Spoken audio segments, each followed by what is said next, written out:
Hi friends, welcome to my channel. ഇന്ന് നമ്മൾ കാണാൻ പോകുന്നത് വെജിറ്റബിൾ വട വിത്ത് സോയയുടെ കൂടെ നമ്മൾ വട ഉണ്ടാക്കുന്നത് എങ്ങനെയാണ്. ആദ്യം ഞാൻ കാലിഫ്ലവർ കൊത്തിപ്പൊടിച്ചരിഞ്ഞത് 1 കപ്പ് എടുത്തിട്ടുണ്ട്.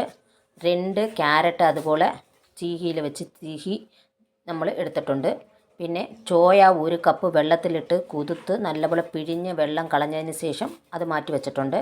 2 സവാള കൊത്തിപ്പൊടിച്ചരിഞ്ഞത്, 2 പച്ചമുളക് പൊടിയായിട്ട് അരിഞ്ഞത്, 1.5 സ്പൂണ് ഇഞ്ചിപ്പൂണ്ട് പേസ്റ്റ്, 1 സ്പൂണ് ഗരം മസാലപ്പൊടി. വേണ്ടുന്നവർ ഇച്ചിരി 1.5 സ്പൂൺ കൂടെ ഇട്ടോളാം. ഞാൻ മുളക് പൊടി 1 സ്പൂൺ കൂടെ എടുത്തിട്ടുണ്ട് എരിവിന് വേണ്ടി. 7 സ്പൂണ് കടലമാവ് എടുത്തിട്ടുണ്ട്. പിന്നെ 1.5 സ്പൂണ് പെരിഞ്ജീരകം, 1/2 സ്പൂണ് ജീരകം കൂടെ എടുത്തിട്ടുണ്ട്. ഇപ്പോൾ കുതിർത്ത് വെച്ച സോയയും പെരുംജീരകം, ജീരകം എല്ലാം കൂടെ മിക്സിയിലിട്ട് നമ്മൾ ചതച്ച് എടുക്കുക. ഒത്തിരി നൈസായിട്ട് അരയ്ക്കേണ്ട, ചതച്ചെടുത്താൽ മതി. ചതച്ചെടുത്തിട്ട് മാറ്റി വെച്ചിട്ട് ഇപ്പോൾ ഒരു ബൗളിനകത്ത് നമ്മൾ കൊത്തിപ്പൊടിച്ച് വെച്ചേക്കുന്ന കാലിഫ്ലവർ, തുരുവി വെച്ചേക്കുന്ന ക്യാരറ്റ്, പിന്നെ സവാള, അരിഞ്ഞു വെച്ച സവാള, പച്ചമുളക്, ഇഞ്ചി പൂണ്ട് പേസ്റ്റ്, പിന്നെ ഗരം മസാലപ്പൊടി, മുളക് പൊടി, ഇച്ചിരി നമ്മുടെ മല്ലിയിലയില്ലേ, മല്ലിയില, പിന്നെ നമ്മൾ ചതച്ച് വച്ചേക്കുന്ന സോയ ചതച്ച് വച്ചേക്കുന്നില്ലേ മിക്സിയിൽ, അതും ഇതിലിട്ട് ആവശ്യത്തിനുള്ള ഉപ്പും കൂടെ ഇട്ട് നമ്മൾ ബൗളിനകത്ത് എല്ലാം കൂടെ ഒന്നിച്ചിട്ടിട്ട് ഇതൊന്ന് നല്ലപോലെ പിസഞ്ഞങ്ങ് കൊടുക്കണം. കൈകൊണ്ട് തന്നെ നല്ലപോലെ പിസഞ്ഞ് കൊടുക്കണം. അപ്പോഴേ ഉപ്പ് എല്ലായിടത്തും സ്പ്രെഡായി കിട്ടത്തുള്ളൂ. അതുകൊണ്ട് അല്ലെങ്കിൽ ഒരു സൈഡ് മാത്രമായിട്ട് ഉപ്പ് ഇരിക്കും. പിന്നെ കഴിക്കുമ്പം വീട്ടിലിരിക്കുന്നവർ നമ്മളെ ചീത്തയും പറയും. അതുകൊണ്ട് നല്ലപോലെ പിസഞ്ഞതിന് ശേഷം മാറ്റി വെച്ചേക്കുന്ന കടലമാവില്ലേ 7 സ്പൂൺ, ഞാൻ 7 സ്പൂണാണ് എടുത്തേക്കുന്നത്. നിങ്ങൾക്ക് വേണമെങ്കിൽ 1/2 സ്പൂൺ എടുക്കാം. അതും കൂടെ ഇട്ടിട്ട് നല്ലപോലെ ഇങ്ങനെ പിസഞ്ഞ് കൊടുക്കുക. ഈ സോയയിൽ ആട്ടോമാറ്റിക് വെള്ളമുണ്ട്. നമ്മൾ വെള്ളത്തിൽ കുതിർത്ത സോയാവായിരുന്നു, അപ്പോൾ അതുകൊണ്ട് അതിനകത്ത് വെള്ളമുണ്ട്. അതുകൊണ്ട് നോക്കിയിട്ട് വേണ്ടുന്നവർ ഇച്ചിരി വെള്ളം കുടഞ്ഞ് നല്ലപോലെ ഒന്ന് പിസഞ്ഞ് കൊടുക്കുക. ഈ പിസഞ്ഞ് കൊടുത്തിട്ട് ഇത് നമ്മൾ ഉരുണ്ട പിടിക്കണം. ഇങ്ങനെ ഉരുണ്ട പിടിക്കുമ്പോൾ ഇങ്ങനെ ഉരുണ്ട് വരണം. അതാ ഇതിൻ്റെ കറക്റ്റ് പരുവം. ആ പരുവം വരുന്നവരെ വെള്ളം തെളിച്ച് ഇതാക്കണം. ഒത്തിരി അങ്ങ് നിങ്ങൾ വെള്ളം ഒഴിച്ചു കഴിഞ്ഞാൽ അത് വട തട്ടി എണ്ണയിലിടുമ്പോഴത്തേക്ക് പിരിഞ്ഞു പോകുവേ.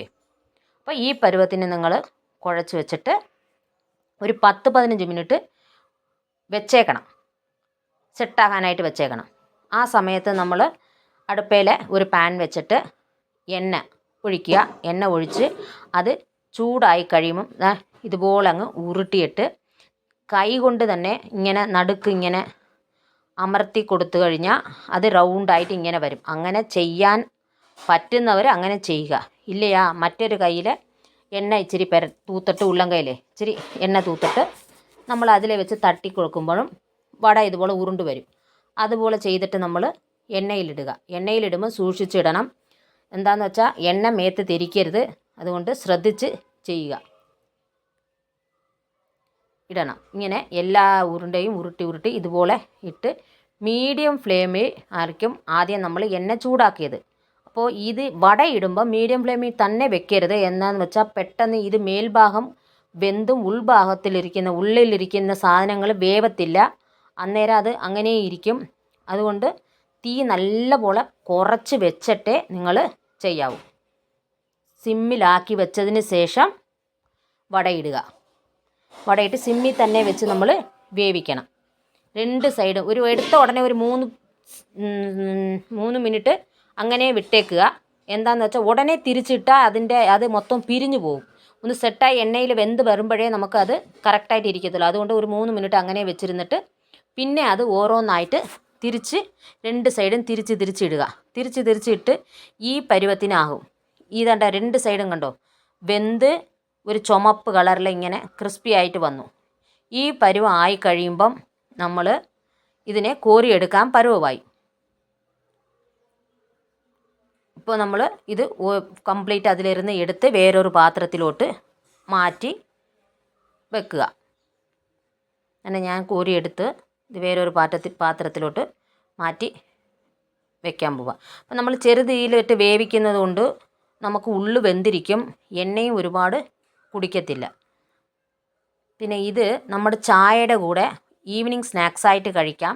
പിന്നെ സാമ്പാർ വെച്ചിട്ട് ചോറ് വെക്കത്തില്ലേ, ചോറ് സാമ്പാർ കൂടെ കഴിക്കത്തില്ലേ, ആ സമയത്ത് ഇതുപോലെ വട പോലെ ഉണ്ടാക്കിയിട്ട് നമ്മൾ അതിൻ്റെ കൂട്ടത്തിൽ കഴിക്കാനും അടിപൊളിയാണ്.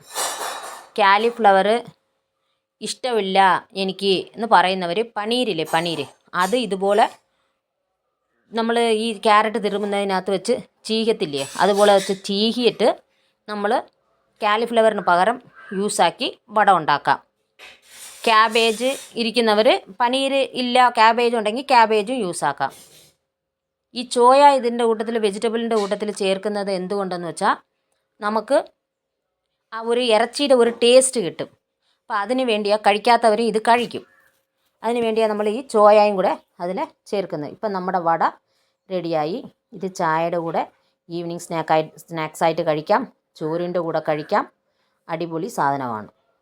നിങ്ങളൊന്ന് ട്രൈ ചെയ്തിട്ട് എങ്ങനെ ഉണ്ടായിരുന്നെന്ന് കമൻറ്റിലൊന്നും പറയണം. നമ്മുടെ ചായയും റെഡിയായി, പറയണേ.